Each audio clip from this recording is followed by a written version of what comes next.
Adamdın cüzü tazalık, al peşte bana alıp, taza qoğum taza düğüne üçün, tağlayru jolda kalalım.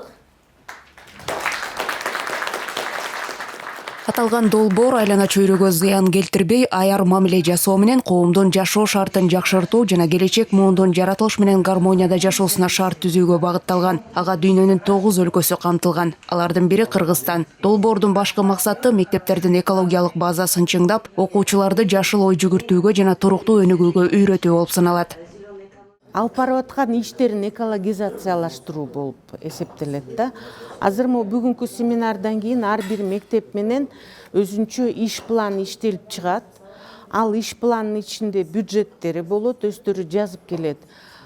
Кайсы экологияны жакшыртуу боюнча иш чараларга кандай каражат керек экенинчи.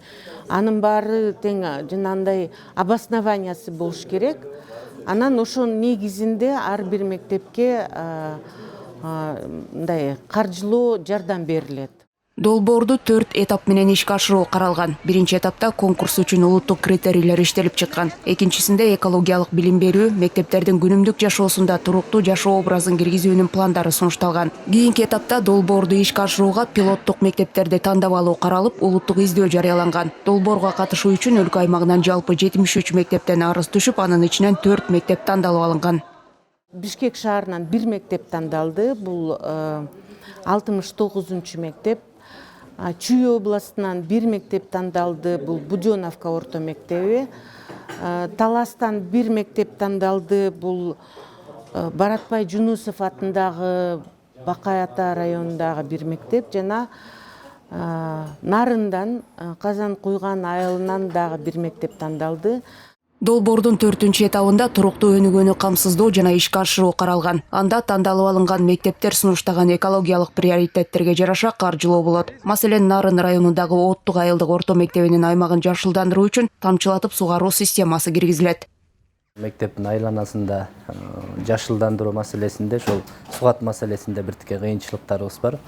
Себеп дегенде жайкы мезгилдерде жанагы сугат суу кичине тартыш болгондуктан ошол биздин айдаган гүлдөрүбүзгө, бак дарактарга биртике бир көйгөйлөр жаралып калат да, ошол багытта жанагы тамчылатып сугаруу системасын киргизсекпи деп атабыз. Учурда мектептин ичиндеги жашылдандыруу, ошол экологиялык бир чөйрө жаратуу бир аракеттери көрүлүп жатат. Долбоордун дагы бир максаты окуучуларга экологиялык билим берүү, алардын экологиялык маданиятын калыптандыруу менен жашоо шартты жакшыртууга үйрөтүү болуп эсептелет. Бул кыргыз билим берүү системасынын артыкчылыктуу багыттарынан бири болууга тийиш.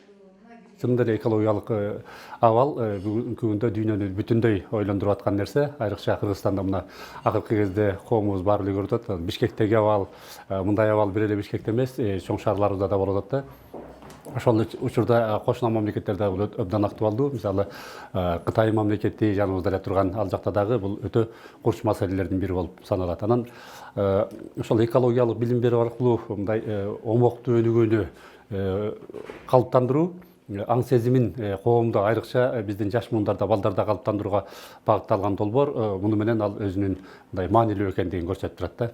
Бул долбоордун жалпы каржы ресурсу $1 миллион түзөт. Ал эми ар бир өлкө үчүн $100 000 тегерегиндеги каражат бөлүнөт. Каныкей Бозгунова, Бакыт Кошалиев, 5 канал.